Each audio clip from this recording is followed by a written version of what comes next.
Good morning dear students, welcome to the online classes of Career Academy School बेनमा।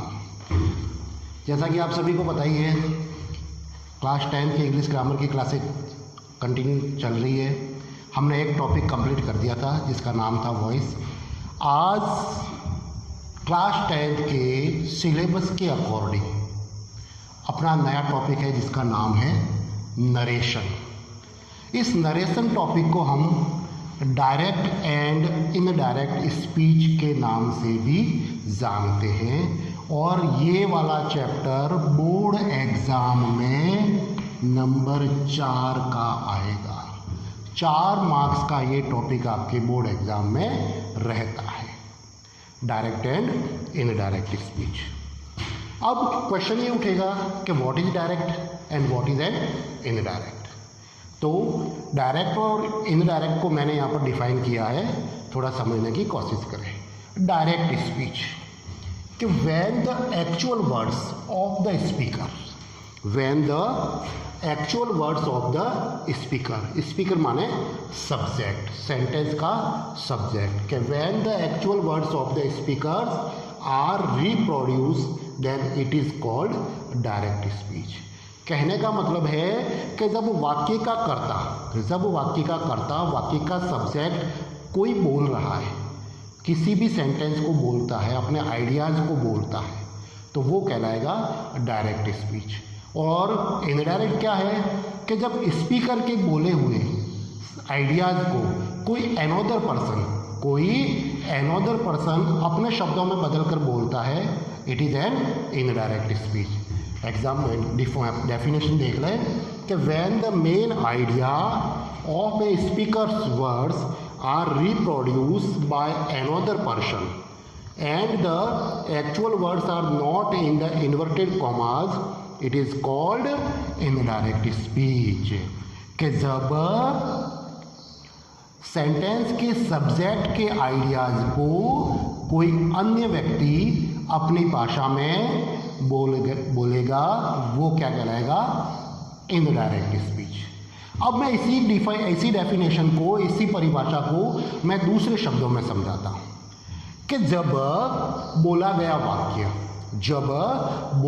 वाक्य inverted comma में बंद करके लिखा जाता है, जब बोला गया वाक्य इन्वर्टेड कॉमा में बंद करके लिखा जाता है, उसे हम डायरेक्ट स्पीच कहते हैं। For example look at the board की तरफ ध्यान दें। जैसे सेंटेंस आया कि he said to me comma inverted comma I am going to my house,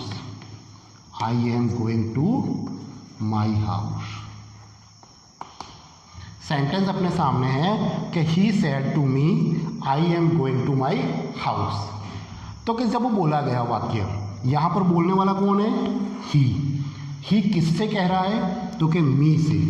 तो ही द्वारा जो ये वाक्य बोला गया, I am going to my house, it is direct speech. कि जब बोला गया वाक्य इस प्रकार से इन्वर्टेड कॉमा में बंद करके लिखा जाएगा, वो कहलाएगा अपना डायरेक्ट स्पीच। और जब इस डायरेक्ट स्पीच को हम जिस रूप में बदलेंगे, वो कहलाएगा अपना इनडायरेक्ट स्पीच, वो हो जाएगा अपना इनडायरेक्ट स्पीच। कि जब डायरेक्ट स्पीच को कोई अन्य व्यक्ति अपनी भाषा में बदल कर लिखता है, it is an indirect speech. कि जब डायरेक्ट स्पीच को कोई अन्य व्यक्ति अपनी भाषा में बदल कर लिखेगा, वो अपना इनडायरेक्ट स्पीच कहलाता है। तो ये तो हो गई डायरेक्ट से इनडायरेक्ट की परिभाषा है, डायरेक्ट से इनडायरेक्ट की डेफिनेशन।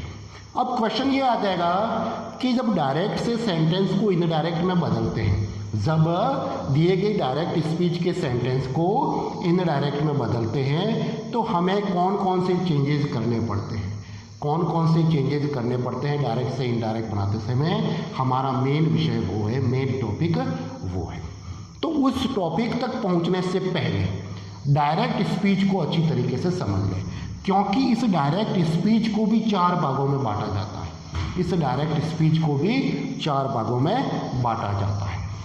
देखो कैसे, सबसे पहला भाग जिसे हम कहें कि parts of direct speech, parts of direct speech के पार्ट। अब कौन कौन से होते हैं डायरेक्ट स्पीच के पार्ट, तो समझने की कोशिश करें कि जो डायरेक्ट स्पीच अपने सामने है उसके 4 टुकड़े होते हैं, उसके 4 भाग होते हैं। वे 4 भाग कौन कौन से रहते हैं, तो एक बार समझने की कोशिश करें। सबसे पहला भाग डायरेक्ट स्पीच का सबसे पहला पार्ट कौन सा, कि ऐसा भाग डायरेक्ट स्पीच का वह भाग जो इन्वर्टेड कॉमा में बंद है। डायरेक्ट स्पीच का वह भाग जो इन्वर्टेड कॉमा में बंद होता है। डायरेक्ट स्पीच का वह भाग जो इन्वर्टेड कॉमा में बंद है। ये अपना पूरा direct speech he said to me I am going to my house, इसमें वो भाग जो इन्वर्टेड कॉमा में बंद है, तो I am going to my house, ये भाग अपने इन्वर्टेड कॉमा में बंद है। तो डायरेक्ट स्पीच का वो भाग जो इन्वर्टेड कॉमा में बंद है उसे हम कहते हैं रिपोर्टेड स्पीच। क्या कहेंगे, रिपोर्टेड स्पीच। तो ये अपना कहलाएगा रिपोर्टेड स्पीच। अगर शॉर्ट में कहें तो हम इसे कहेंगे RS। फिर नंबर 2 वाला पार्ट कि रिपोर्टेड स्पीच के बाहर वाले भाग, रिपोर्टेड स्पीच के बाहर वाले भाग। तो रिपोर्टेड स्पीच का बाहर वाला भाग कौन सा है, he said to me. Reported speech के बाहर वाले भाग की वर्ब, बाहर वाले भाग की वर्ब, तो वो वर्ब यहाँ पर बाहर वाले भाग की वर्ब यहाँ पर कहलाएगी रिपोर्टिंग वर्ब। वर्ब यहाँ पर कहलाएगी आपकी रिपोर्टिंग वर्ब, शॉर्ट में कहें तो RV। कि रिपोर्टेड स्पीच के बाहर वाले भाग की वर्ब यहाँ पर कहलाएगी रिपोर्टिंग वर्ब। ठीक है। नंबर 3 वाला पार्ट देखो कौन सा। अब नंबर 3 वाला पार्ट हो गया आपने कि रिपोर्टिंग वर्ब का सब्जेक्ट, रिपोर्टिंग वर्ब का सब्जेक्ट जो वर्ब से पहले दिया हुआ होगा। रिपोर्टिंग वर्ब का सब्जेक्ट डायरेक्ट स्पीच में कहलाएगा स्पीकर। क्या कहलाएगा, स्पीकर। स्पीक माने बोलना और स्पीकर माने बोलने वाला। रिपोर्टिंग वर्ब का सब्जेक्ट, तो यहाँ पर ये रिपोर्टिंग वर्ब है, तो रिपोर्टिंग वर्ब का सब्जेक्ट हो गया ही, इट इज़ अ स्पीकर। ये हो जाएगा आपका स्पीकर। अगर हिंदी में कहें तो हम इसे कहेंगे बोलने वाला। नंबर 4 पार्ट, नंबर 4 वाला पार्ट कौन सा, तो नंबर 4 वाला पार्ट आएगा आपके कि रिपोर्टिंग वर्ब का ऑब्जेक्ट, रिपोर्टिंग वर्ब का ऑब्जेक्ट जिसे हम कहते हैं लिसनर। क्या कहेंगे, लिसनर। लिसन माने सुनना और लिसनर माने सुनने वाला। तो यहाँ पर ऑब्जेक्ट होगा वर्ब के बाद में, तो सेड टू के बाद जो ऑब्जेक्ट आया मी, इट इज लिसनर। ये क्या हो जाएगा, लिसनर, जिसे हम कहेंगे सुनने वाला। तो जब आप डायरेक्ट से इनडायरेक्ट बनाते हैं तो डायरेक्ट स्पीच के ये जो 4 भाग होते हैं इन्हें हमें समझना अति आवश्यक है। तो मैंने 4 भाग कौन कौन से बताए, एक बार हम वापस रिवाइज करें कि डायरेक्ट स्पीच का वो पार्ट जो इन्वर्टेड कॉमा में बंद रहता है। डायरेक्ट स्पीच का वो पार्ट जो इन्वर्टेड कॉमा में बंद रहता है, it is reported speech. Direct speech के बाहर वाले, रिपोर्टेड स्पीच के बाहर वाले भाग की वर्ब, रिपोर्टेड स्पीच के बाहर वाले भाग की verb, it is reporting verb. Reporting verb का सब्जेक्ट, इट इज़ स्पीकर, और रिपोर्टिंग वर्ब का ऑब्जेक्ट लिसनर। तो ये तो हो गए कि डायरेक्ट से इनडायरेक्ट बनाते समय डायरेक्ट स्पीच के जो 4 प्रकार होते हैं वो निम्न प्रकार से रहते हैं। अब मेन क्वेश्चन आएगा अपना कि डायरेक्ट से जब हम सेंटेंस को इनडायरेक्ट में बदलेंगे तो कितने चेंजेस होते हैं। तो डायरेक्ट से इनडायरेक्ट में बदलते समय किसी भी सेंटेंस डायरेक्ट को इनडायरेक्ट में बदलेंगे तो कितने परिवर्तन होते हैं, एक बार समझने की कोशिश करें।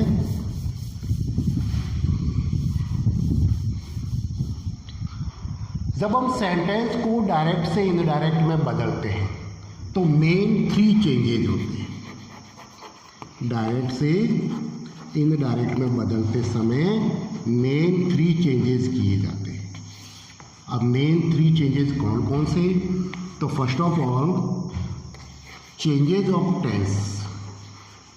चेंजेज ऑफ टेंस, सबसे पहला परिवर्तन जब हम सेंटेंस को डायरेक्ट से इनडायरेक्ट में बदलते हैं तो सबसे पहला चेंज होता है चेंजेज ऑफ टेंस, जिसे हम हिंदी में कहते हैं काल परिवर्तन।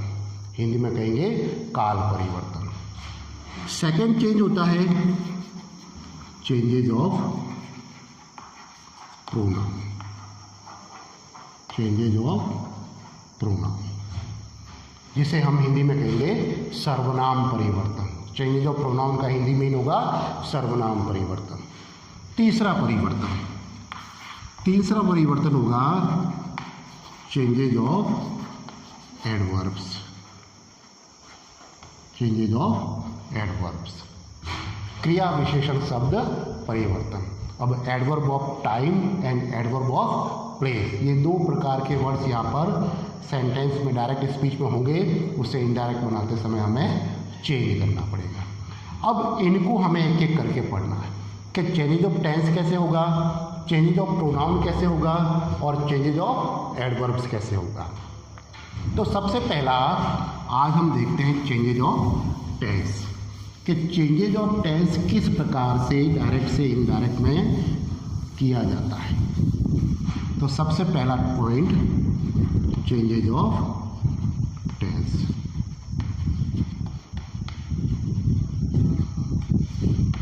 अब इस टेंस नाम से आपको अच्छी तरीके से आपको पता है कि टेंस माने क्या। टेंस माने काल। टेंस माने काल। अब ये टेंस कैसे बदलते हैं और डायरेक्ट से इनडायरेक्ट में बनाते समय कहाँ टेंस चेंज होगा और कहाँ टेंस चेंज नहीं होगा, इसके 2 रूल्स हैं। इसके 2 रूल्स के अकॉर्डिंग ही चेंजेज ऑफ टेंस डायरेक्ट से इनडायरेक्ट बनाते समय होगा। अब ये 2 रूल कौन कौन से हैं तो समझने की कोशिश करें। फर्स्ट रूल कि if the reporting verb of direct speech, if the reporting verb of direct speech is in present tense, कि if the reporting verb of direct speech is in present tense। अब present tense में reporting verb आवे। अब present tense, तो ये चीज़ note करें कि present tense में reporting verb कैसी आएगी।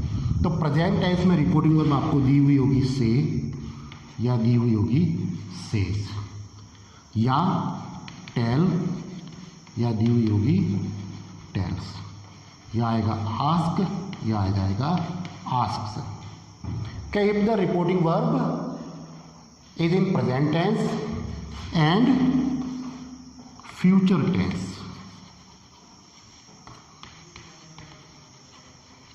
रिपोर्टिंग वर्ब प्रेजेंट टेंस में हो या फ्यूचर टेंस में हो। फ्यूचर टेंस में किस प्रकार से आएगी? तो फ्यूचर टेंस में हेल्पिंग वर्ब विल या शैल के साथ, हेल्पिंग वर्ब विल या शैल के साथ आपको से दिया हुआ होगा वर्ब के रूप में, या टेल दिया हुआ होगा, या आस्क दिया हुआ होगा।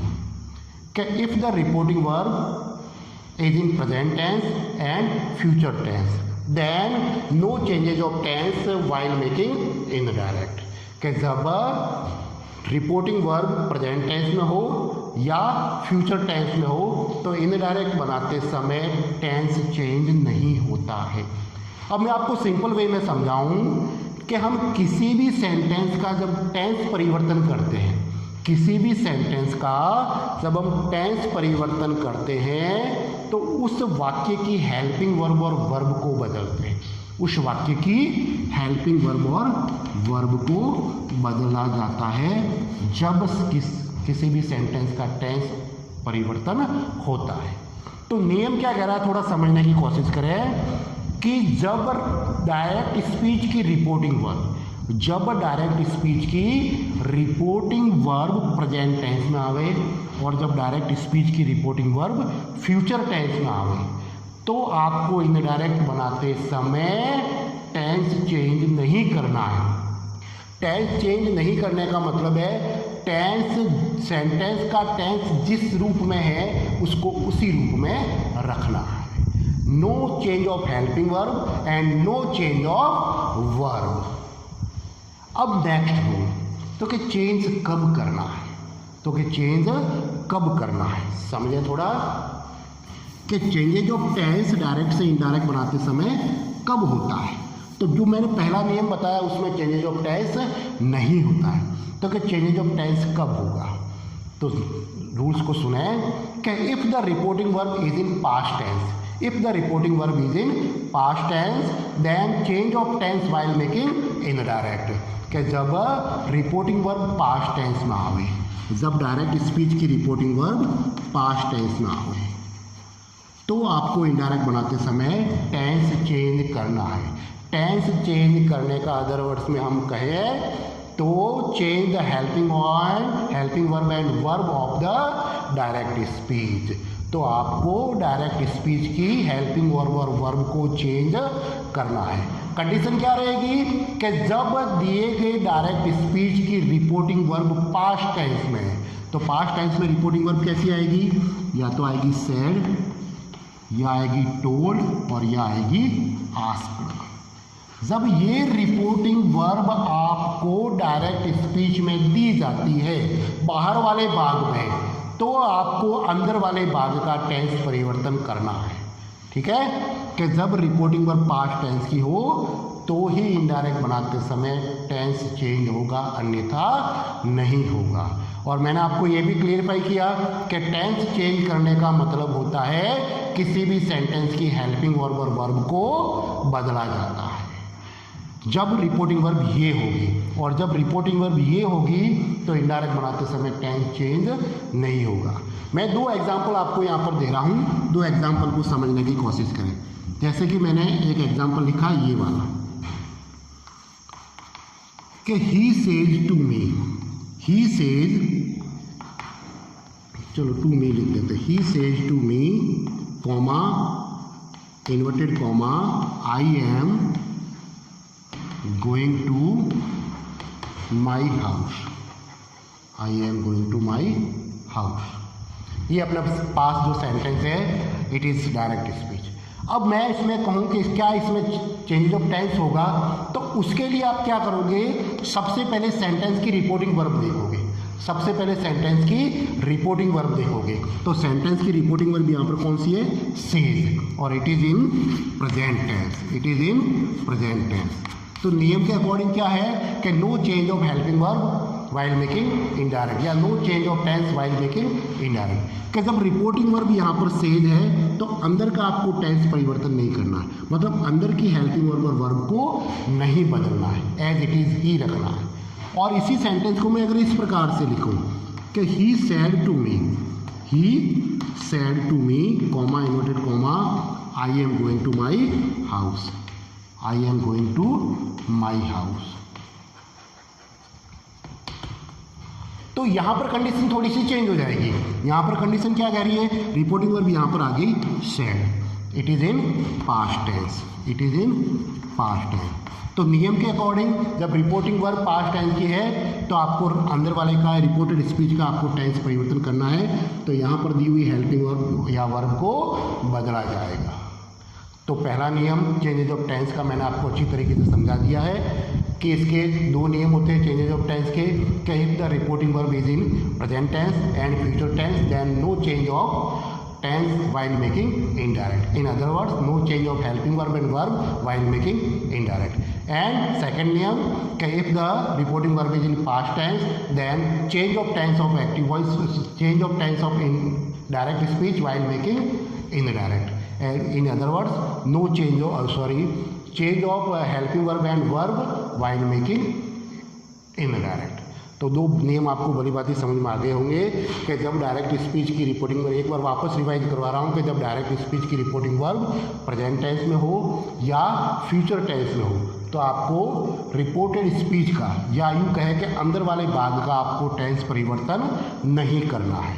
और दूसरा नियम देखें तो कि जब रिपोर्टिंग वर्ब पास्ट टेंस की हो, जब रिपोर्टिंग वर्ब पास्ट टेंस की हो तो आपको अंदर वाले भाग का परिवर्तन, अंदर वाले भाग का टेंस परिवर्तन करना होता है। ये होता है आपके मेन चेंजेस, जो मैंने 3 मेन चेंजेस बताए, changes of tense, changes of pronoun और चेंजेज ऑफ एडवर्ब। तो चेंजेज ऑफ टेंस आपके इस प्रकार से काम करेगा।